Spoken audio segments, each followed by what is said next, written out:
दोस्तों नमस्कार, स्वागत है आप सभी का फिर से एक नई वीडियो में। आज हम लोग स्टार्ट करेंगे क्लास 12th मैथ का अध्याय 3 यानी चैप्टर 3 मैट्रिक्स, जिसको हम लोग हिंदी में अवयव बोलते हैं। उसका सारा इंट्रोडक्शन पार्ट इसमें हम लोग करेंगे, परिचय कि अवयव क्या होता है, अवयव को हम लोग रिप्रेजेंट कैसे करते हैं, अवयव का व्यापक रूप क्या होता है, अवयव के प्रकार क्या होता है। तो इस सभी चीज़ों के बारे में आज हम लोग डिस्कस करेंगे इस वीडियो के माध्यम से। तो वीडियो आपको पसंद आए तो वीडियो को एक लाइक कर दीजिएगा, चैनल को सब्सक्राइब कर दीजिएगा, ठीक है। और 2 चैप्टर तक हमने ऑलरेडी आपको पढ़ा रखा है। आप अगर देखना चाहते हैं प्ले लिस्ट में जाकर के देख सकते हैं। इस चैनल के माध्यम से हम संपूर्ण मैथ का वीडियो आपको देखने को मिलेगा, ठीक है। तो वीडियो को लाइक करके सब्सक्राइब कर लीजिएगा ताकि हर आने वाले नई वीडियो का नोटिफिकेशन आपके पास सबसे पहले पहुंच सके। तो चलिए स्टार्ट करते हैं आज की क्लास को। तो देखिए यहाँ से सबसे पहले हम लोग चैप्टर का नाम है अवयव, मैट्रिसेस। तो मैट्रिसेस हम यानी अवयव हम लोग कहते हैं किसको, सो पहले समझेंगे, ठीक है। तो अवयव जो होता है, अवयव संख्याओं या फलनों का एक आयताकार क्रम विन्यास है। क्या है? एक आयताकार जो है क्रम विन्यास है। इन संख्याओं या फलनों को अवयव के अवयव या प्रविष्टियां कहते हैं। अवयव कहिए या सदस्य कहिए, अवयव कहिए या सदस्य कहिए। अवयव को हम अंग्रेजी वर्णमाला के बड़े अक्षरों द्वारा व्यक्त करते हैं, यानी अवयव को हम हमेशा अंग्रेजी वर्णमाला के बड़े अक्षरों से व्यक्त करेंगे, यानी मैट्रिक्स को हमेशा अंग्रेजी वर्णमाला के बड़े अक्षरों से रिप्रेजेंट करेंगे।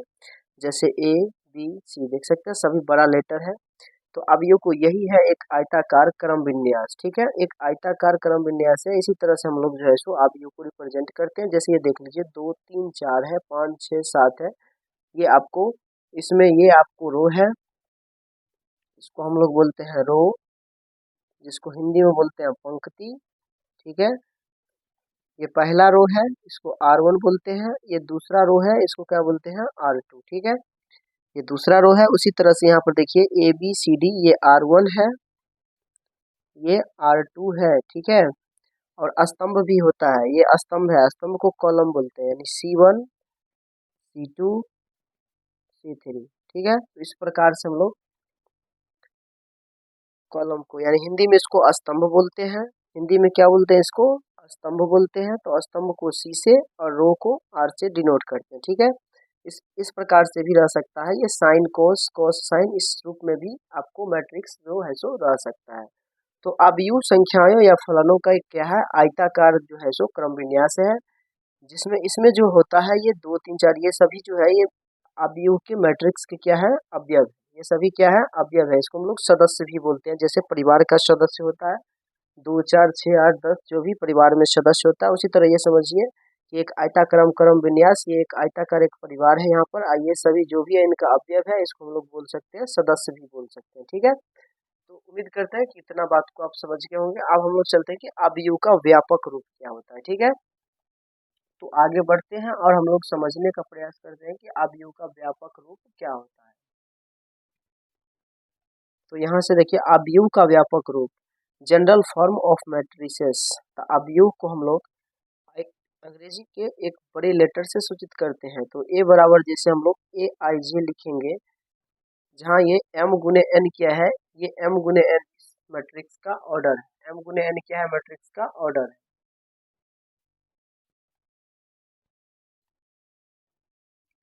जैसे आप देख सकते हैं कि AIJ m गुने n, ये m गुने n क्या है, ये AIJ जो है अवयव या प्रविष्टियां हैं, ठीक है।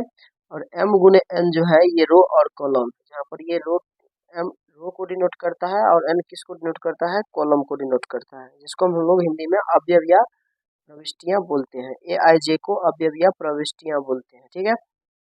और मैट्रिक्स को हम लोग इस प्रकार से डिनोट करते हैं A11 A12 A13। इसका मतलब ये होता है, A11 का मतलब होता है कि पहला रो पहला कॉलम, यानी कि ये पहला कॉलम हुआ और ये पहला रो हुआ, यानी पहला रो पहला कॉलम का सदस्य, ठीक है।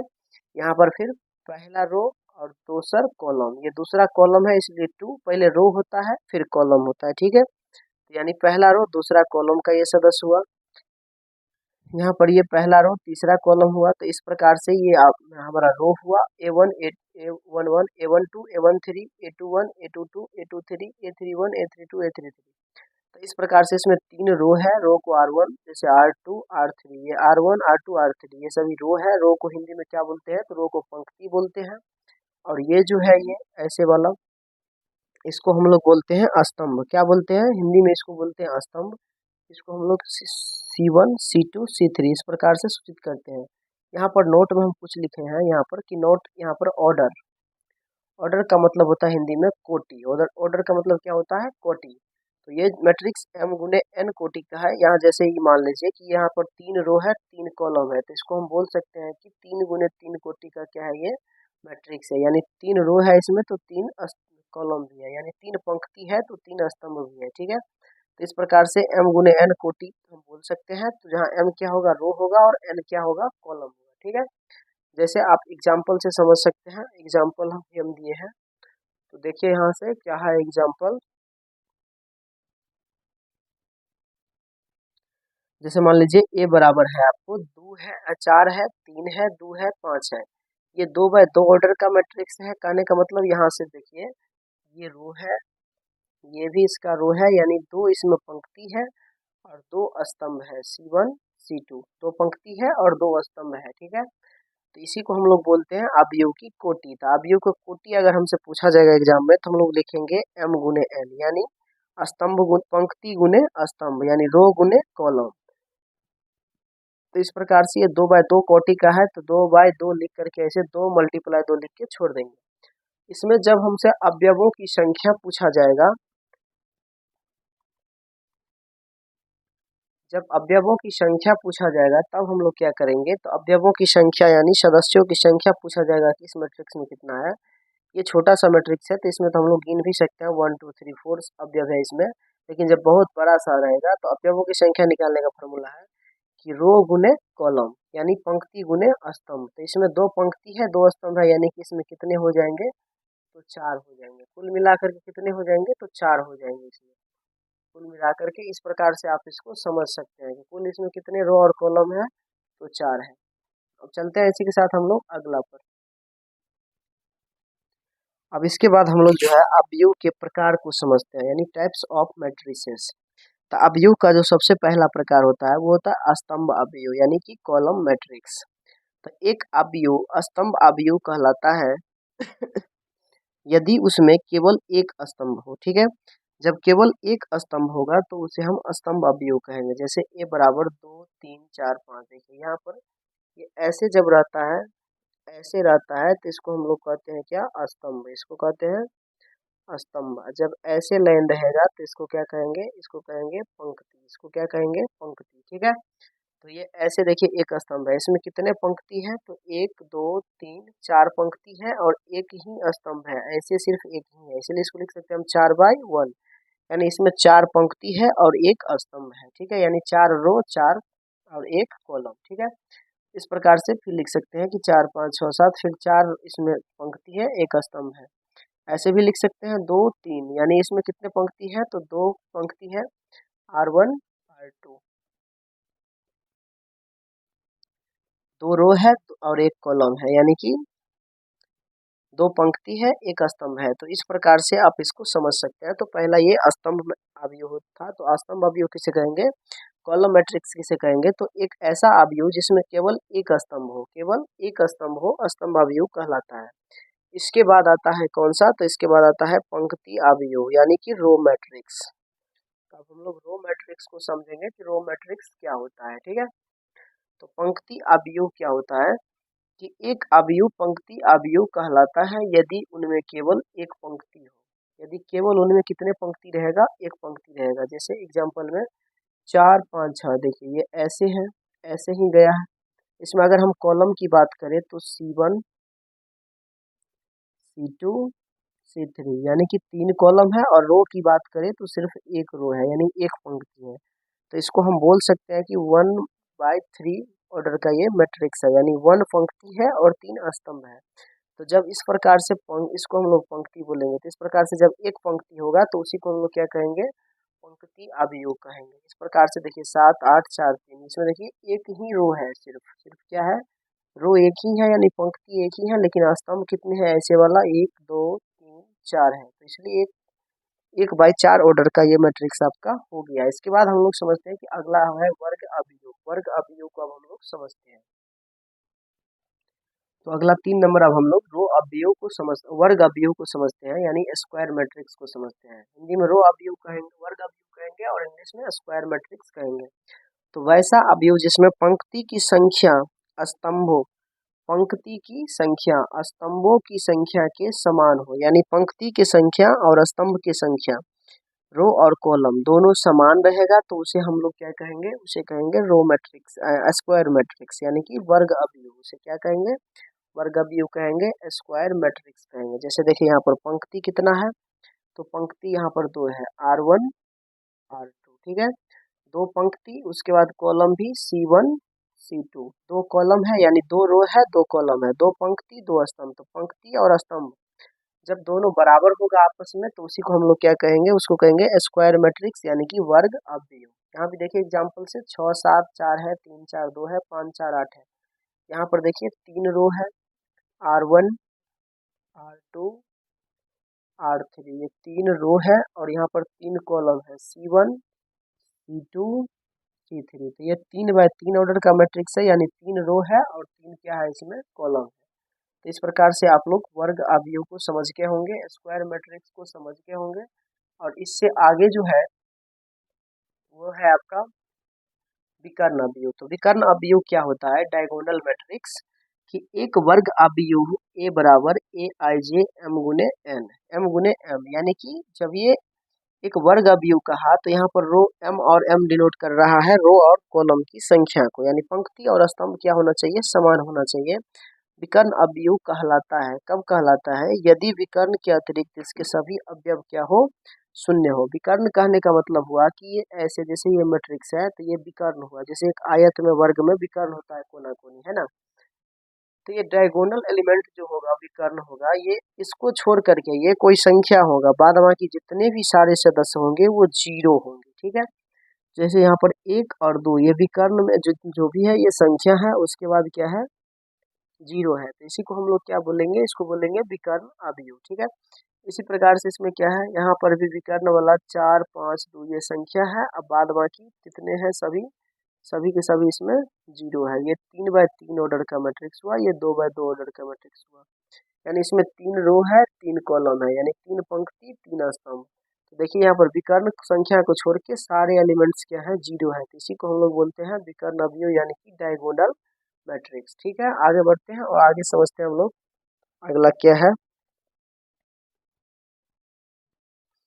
तो आगे 5 नंबर जो है वो है आपको अदिश अवयव। क्या है, अदिश अवयव, यानी कि स्केलर मैट्रिक्स।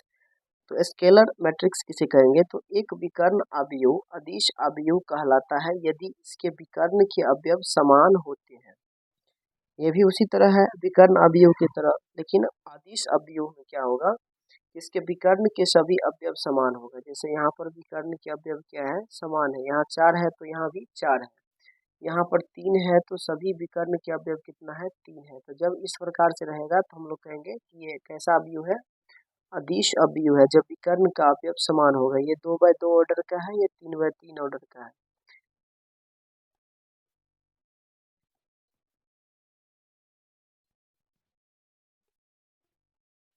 इसी प्रकार से अगला है आपका तत्समक अवयव। तत्समक अवयव आइडेंटिटी मैट्रिक्स, ऐसा वर्ग अवयव जिसके विकर्ण के सभी अवयव एक हो, जिसके विकर्ण के सभी अवयव एक हो एवं अन्य सभी अवयव क्या हो, शून्य होते हैं, इसे I से सूचित किया जाता है। ऐसा अवयव होगा जिसके विकर्ण को छोड़ करके विकर्ण वाला एक होगा, बाद बाकी सभी शून्य होगा। जैसे यहाँ पर देखिए विकर्ण क्या है, सभी एक है, यहाँ पर भी विकर्ण वाला क्या है, सभी एक है, तो विकर्ण एक है, बाद बाकी सभी शून्य है। तो इसको हम लोग I से डिनोट करेंगे, इसको बोलेंगे आइडेंटिटी मैट्रिक्स, यानी तत्समक अवयव। ये 2 बाय 2 ऑर्डर का है तो 1 0 0 1 होगा, यहाँ 3 बाय 3 ऑर्डर का ये है, यानी 3 पंक्ति है 3 स्तंभ है, तो इसमें होगा 1 0 0 0 1 0 0 0 1। इस प्रकार से इसको हम लोग डिनोट कर सकते हैं। आगे बढ़ते हैं, देखते हैं अगला कौन सा मैट्रिक्स है। तो आगे है आपका शून्य अवयव। अगला क्या है, शून्य अवयव, यानी जिसको बोलेंगे जीरो मैट्रिक्स।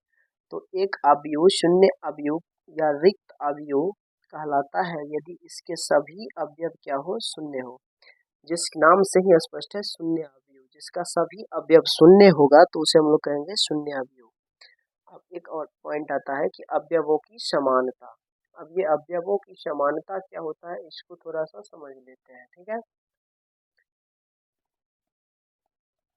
तो दो अवयव ए बराबर ए आई जे तथा बी बराबर बी आई जे समान कहलाते हैं यदि, कब समान कहलाएंगे, जब वे समान कोटियों के होते हैं, यानी उसका ऑर्डर क्या होगा, समान होगा। और दो में कहा गया है कि ए का प्रत्येक अवयव बी के संगत अवयवों के समान हो, अर्थात आई तथा जे, इस आई और इस वाले जे के सभी मानों के लिए ए आई जे बराबर क्या हो, ई आई जे हो। इस कंडीशन को फॉलो करेगा तब जाके वो समानता कहलाएगा, ठीक है। जैसे कुछ इस प्रकार से यहाँ पर दिया हुआ एग्जाम्पल में एक्स वाई जेड डब्ल्यू बराबर ए बी सी डी, इस प्रकार का अगर होगा तो एक्स ए के बराबर हो जाएगा, वाई बी के बराबर हो जाएगा, जेड सी के बराबर हो जाएगा और डब्ल्यू डी के बराबर, यानी एक्स ए के बराबर हो जाएगा, वाई बी के बराबर हो जाएगा, जेड हो जाएगा सी के बराबर और डब्ल्यू हो जाएगा डी के बराबर। जैसे एग्जाम्पल से समझते हैं, यहाँ पर है 2 3 4 5, ठीक है।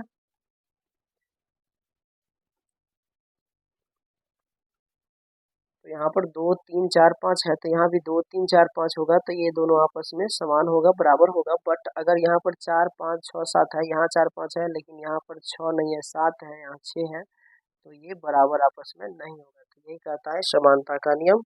तो इस प्रकार से मैट्रिक्स का सारा इंट्रोडक्शन परिचय हम लोग इस वीडियो के माध्यम से कर लिए हैं। इसके बाद हम लोग चैप्टर को शुरुआत करेंगे, तो इसको आप लोग अच्छे से समझ लीजिए। अगर कोई डाउट है तो शुरू से आप देख लीजिए फिर से, यानी तो कमेंट करके पूछ सकते हैं। तो अगर आप इसको पूरा कर लेते हैं परिचय, फिर आपको एक्सरसाइज समझ में आएगा। चलिए, तो अगले क्लास में वो स्टार्ट करेंगे एक्सरसाइज को, प्रश्नावली को। तो मिलते हैं नेक्स्ट वीडियो में।